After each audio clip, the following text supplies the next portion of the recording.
Mabuting balita ng Panginoon ayon kay San Mateo.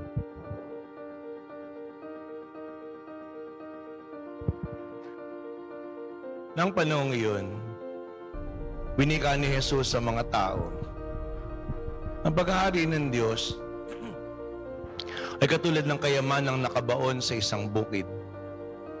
Nahukay ito na isang tao at tinabunan muli. Sa laki ng tuwa, siya'y humayo at pinagbili ang lahat ng ari-arian niya at binili ang bukid na iyon. Hindi naman ang paghahari ng Diyos ay katulad nito. May isang mangangalakal na naghahanap ng mamahaling perlas. Na makakita na isang perlas na napakahalaga, siya'y humayo at pinagbili ang lahat ng kanyang ari-arian at binili yon. Ang paghahari ng Diyos ay katulad din ng isang malaking lambat at inihahagis sa dagat at nakahuli ng sari-saring isda. Na mapuno hinila ito sa pampang. Naupo ang mga tao pang pagbukod-bukurin ng mga isda. Tinipon nila sa sasisidlan ng mga mabubuti, ngunit tinapon naman ang mga walang kwenta. Hindi na mangyayari sa katapusan ng daigdig. Darating ang mga anghel, ihiwalay ang mga makasalanan sa maningas na pugod. Adooy mananangis sila at mangangalit ang kanilang ngipin. Naunawaan ba niyo ang lahat ng ito? Tanong ni Jesus. Opo, sagot nila. At sinabi niya sa kanila, kaya nga ang bawat eskriba na kumikilala sa paghahari ng Diyos ay tulad ng isang puno ng sambahayan na kumukuha ng mga bagay na bago at luma sa kanyang taguan. Ang mabuting balita ng Panginoon.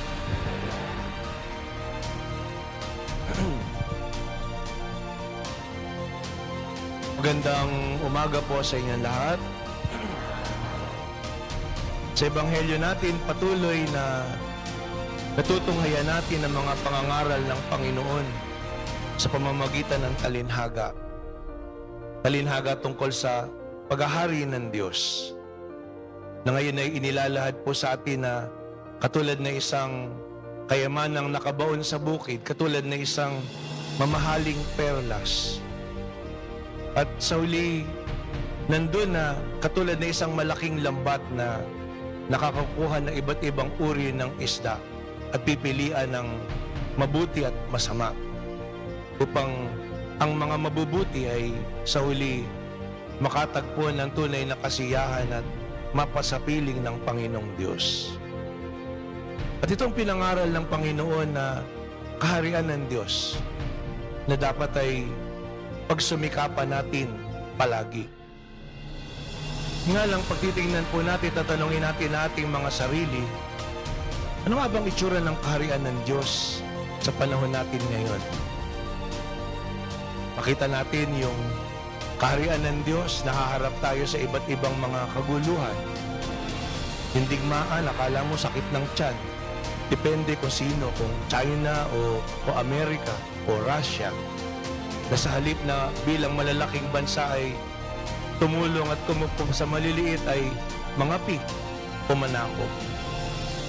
O di kaya pag tinignan natin sa ating lipunan, na ngayon nakita natin maski mga kabataan gumagawa ng karahasan, maski yung mga maliliit na mga naghahanap buhay gaya nung mga nag-aangkas ay nandun na pinapatay. Nasang linggo, siguro napanood nyo dun sa KNJS, yung angkas rider na kinukwento na sa umaga, hindi siya nagtatrabaho kasi naalagaan niya yung kanyang anak na special. Dahil yung asawa niya namatay 3 taon pagkaraan na panganak yung bata. Sa gabi siya nag-aangkas kasi yung bata tulog na. Tapos yung nanay at tatay niya na mga senior, lolo-lola, madali nang tingnan yung kanyang anak. Dadating siya na madaling araw, may dala siyang lugaw o tinapay o ulam, agahan na nila. Tapos nung gabi na yun, sinaksak siya na ice pick.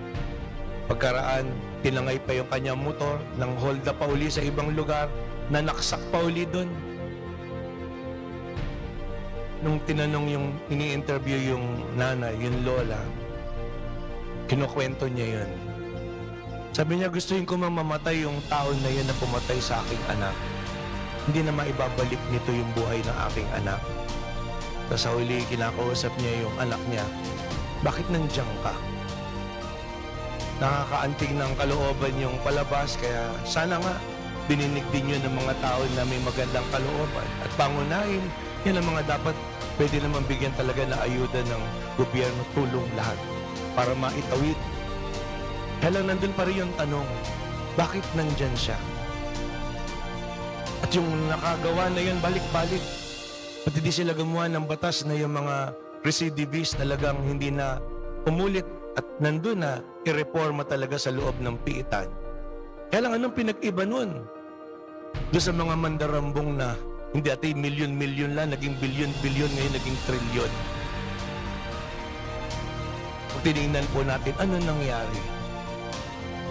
Nagmisa po kami kasama yung nights kahapon sa piitan. Yan din yung tanong ko doon sa mga nasa preso. Madalas po kasi, pag nag-interview ko ng bata pag papasok sa eskwelahan po namin, simple ko lang laging tanong ano nga bang pangarap mo? Ano nga ba yung gusto mo? Katulad din ng ebanghelyo natin ngayon na, ang kaharian ba ng Diyos ang gusto natin? O si Solomon na tinanong ng Diyos, anong gusto mo? Tanong ko sa bata, anong gusto mo paglaki mo? May sumagot, gusto ko po maging doktor. Gusto ko po maging abogado. Gusto ko po maging engineer. Gusto ko po maging teacher o pari o kung ano man. Pero ngayon, sabi ko nga po sa inyo, nagugulat ako, may mga bata, walang kemi sasagutin. Ang gusto ko po yumaman. Nila pinag-uusapan kung paano yayaman. Basta gusto ko yumaman. Gusto ko magkapera. Yun po siguro yun po yung maaaring dahilan. Dahil nandun na yung mundo na kinain yung tao. Kaya material na bagay, ginhawa, sarap, madaling buhay, kayamanan, pera. Pag titingnan po natin, diyan tayo babalik kung tutusin sa araw na ito na araw din na pinararangalan natin yung ating mga lolo at lola. Ano nangyari? Sa Ebanghelyo sabi po doon, binenta niya lahat para makuha lang yung bukid. Binenta niya lahat para mapasa kanya lamang yung perlas. At nandun na binibigyan tayo ng Panginoon na maging mabuting mga isda. Diba? At yan yung tanong sa atin. Ano nga ba yung mahalaga sa atin? Ano nga ba talaga yung kayamanan natin? Material na bagay, pera, bahay, sasakyan, ambisyon, kapangyarihan, posisyon, pagkilala. Alam natin yung lahat ng bagay na yan. Lahat ng yan ay kumukupas at nawawala. Ano nga ba talaga yung tunay lamang na mahalaga? Yun ang Panginoong Diyos sa buhay ng bawat isa sa atin. Yun po yung napakahalaga na hanapin natin. Kung titingnan natin, ano yung bagay na nawala kung kaya nangyayari yung ganitong mga bagay sa mundo ngayon. Maraming pamilya na po kasi ngayon, hindi na nagdadasal. Ako, ganun lang po yung conclusion ko dun eh. Yung mundo natin ngayon, masabihin mo, mas maginhawa, mas madali, mas maraming bagay na posible. Yung telepono, hindi mo lang makakausap, makikita mo yung kausap mo. Kahit saan pa nandun lugar yan, basta may signal. Yung lugar, madaling puntahan. Yung pagkain, madaling magkaroon o bumili kung kailangan mo. Lahat ng paraan na yun. Pero sa kabila ng lahat ng yun, pag tinignan niyo po, ang number one na sakit o sakit na ng tao ngayon, depression. Na pagbabalikan niya, sabihin, Father, babalikan na naman ng araw. Ba't nung araw wala nun? Noong araw, wala naman mga telepono, wala naman kung ano-anong mga bagay na nagpapadali sa ating buhay. Pero, nakita ba natin na boring dahil walang telepono, walang kuryente, walang gadgets, walang kung ano man? Pag binabalikan ko po, kung merong nawala, at yun yung dapat na gawain natin na manatili ngayon, at ibalik natin, yun yung pagdadasal ng mag-anak. Hindi perpekto ang bawat isa po sa atin, pero yung araw-araw na yun na pagdadasal, kahit sandali, yun po yung nagtuturo sa atin na lubos. Sino nga ba? At ano nga ba talaga yung mga bagay na mahalaga? Kaya nga, dyan po tayo dinadala ng mga pagbasa natin ngayon. Ano nga bang mahalaga sa atin? At tinuturo sa atin sino ang talagang mahalaga sa atin. Yun ay dapat ang Diyos. Yun dapat yung kaharian ng Panginoong Diyos. Yun dapat yung karunungan na nakaugat sa Diyos. Kung babalikan niyo po yung unang pagbasa, tinanong ng Diyos si Solomon, anong gusto mo? Ano po yung sagot ni Solomon? Bigyan niyo po ako ng isang pusong maunawain, marunong pamilala ng masama at magaling, sapagkat sinong maaaring maghari sa bayan mong ito na napakalaki. Titinan po natin ngayon, ang daming taong marunong. Maririnig natin, o di ba? Nag-aral ka sa Ateneo, nag-aral ka sa Lasal, nag-aral ka sa UP, nag-aral ka sa UST, o ano pang prestiyosong universidad. Tapos ang pinagtatalunan natin ngayon, tama ba na gumilit ng leeg o magbanta ng gumilit ng leeg ng kapwa?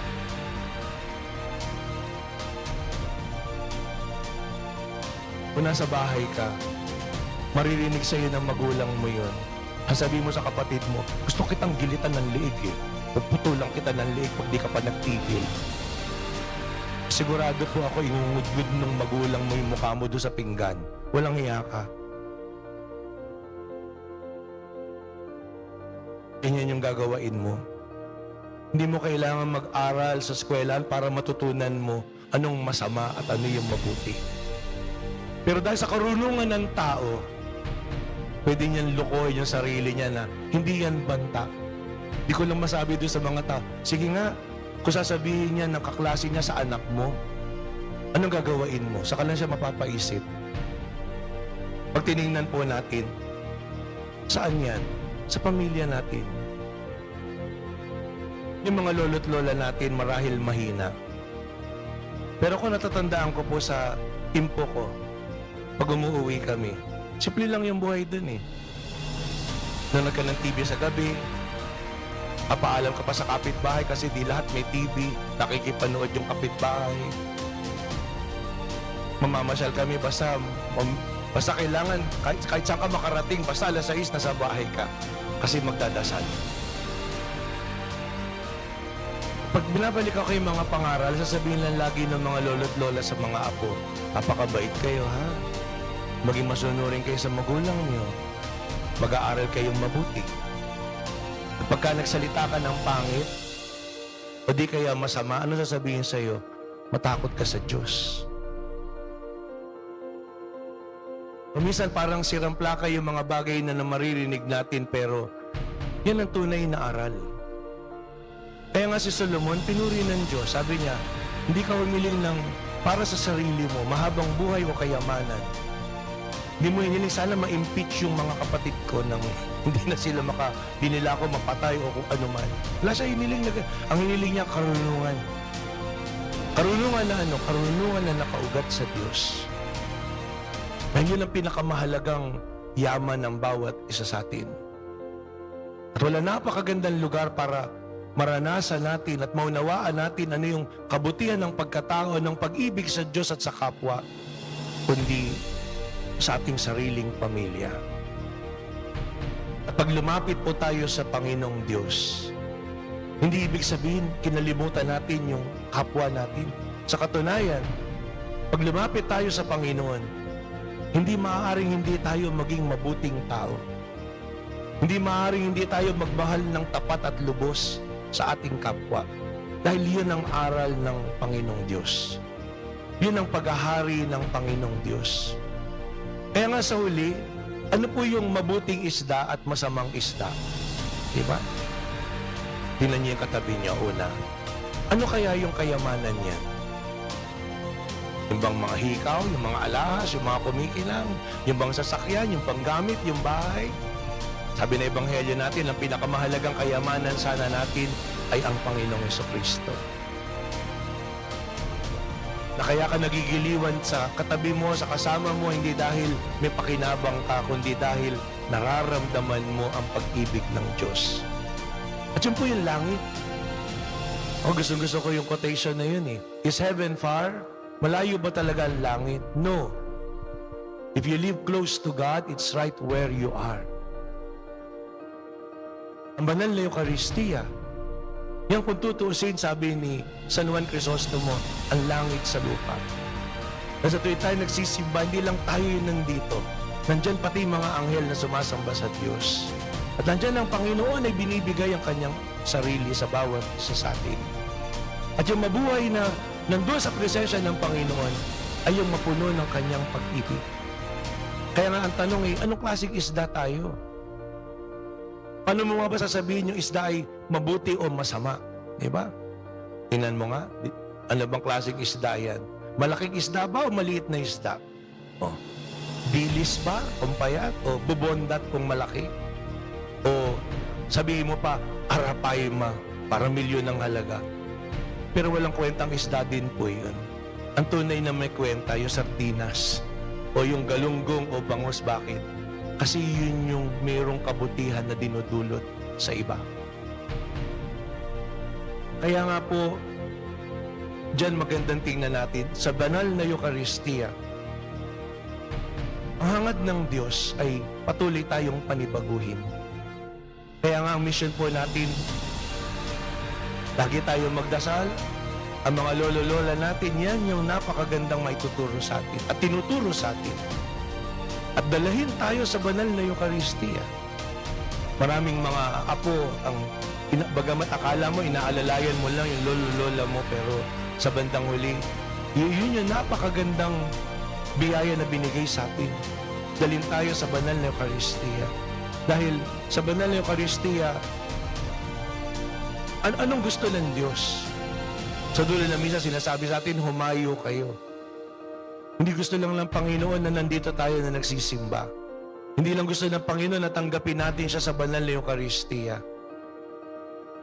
Ang gusto ng Panginoon ay nandun na paglisa natin mula sa banal na misa, patuloy natin taglayin ang presensya ng Panginoong Jesucristo sa ating buhay. Patuloy tayong tumalima, katulad ng ginawa ni Solomon. Dahil pagsipin po natin, yan ang sabi, kung tayo ay nabubuhay na tumatalima sa kalooban ng Diyos, mananahan sa atin ang Ama at ang Anak. Isang tahanan sa buhay ng bawat isa sa atin. Kaya po, yan yung pagsumikapan natin. Ang matyaga nating pagsisimba sa araw ng linggo at pagsasapuso't pagsasabuhay ng aral ng pag-ibig at kabutihan, yan ang patuloy na pananahan sa atin ng Panginoong Diyos. At sa araw-araw, kahit ano pang mga kaabalahanan o gawain, tiyakin natin, handa tayong tumigil para may oras tayo sa pagdadasal. Huwag maging dahilan na sabihin natin, kaya di po kami nakapagdasal kasi busy. Kasi maraming ginagawa. Parang sirampla ka, sasabihin ko po sa inyo, pag may oras kayo sa Diyos, kahit sandali, talagang mahalaga sa inyo yung pananalangin. Sigurado may oras kayo para sa bawat isa. Pero sa oras na sabihin natin, abala tayo, pagod tayo, wala na tayong oras, maski sa Diyos, naintindihan naman niya yan. Alam naman niya kung ano yung kalooban natin. Sigurado po yan. Pati tayo pagod. Papabayaan din natin sarili natin. At pati mga mahal sa buhay natin, di rin natin magagampanan na lubusan o sa ating kapwa ang mga bagay-bagay. Pero sa ating pong pananalangin, lalong higit sa pagdulog natin sa banal na Eucharistia, pinalalakas po tayo ng Panginoon. Huwag sana po nating baliwalain ang Diyos. Sa bandang huli, kahit anong kayamanan meron ka, kahit anong karunungan meron ka, kahit anong kabuhayan meron ka, kahit anong katayuan sa buhay meron ka, wala kang kwentang tao pag wala sa iyo si Jesus. Pero kahit inagaw pa sa iyo lahat, kung nandun sa iyo ang Panginoong Jesus, kahit dumadaan ka pa sa mga pagsubok, kung nandun sa iyo ang Panginoong Jesus, lagi kang magkakaroon ng tunay na kapayapaan at kasiyahan. Kaya po, lagi tayong lumapit sa Panginoon at lalong higit, ilapit natin ang bawat isa, lalong higit ang ating mga kabataan. Sa araw na to na pinararangalan natin ating mga lola at lola, bagamat sila'y tumatanda o sabihin, humihina, hindi na kasi lakas katulad nung kasiglahan ng kabataan, ang pananampalataya, ang pag-akay sa at pagtuturo sa pagdadasal, yan na napakahalaga na maikintal sa inyong mga apo upang balang araw sa kanilang kalakasan at karunungan, katulad ni Solomon, maging tunay silang matalino at kalugod-lugod sa Diyos na ginagamit ang lahat para sa kaluguran ng Panginoon, hindi sa kanyang makasarili na mga kapritsyo lamang o hangarin. Sa misa po na ito, patuloy nating pagdasal ang bawat isa, lalong higit ipagpasalamat natin ang biyaya ng pananampalataya at pagmamahal na nararanasan natin sa pamamagitan ng ating mga mahal sa buhay, lalong higit ng ating mga lolo at lola.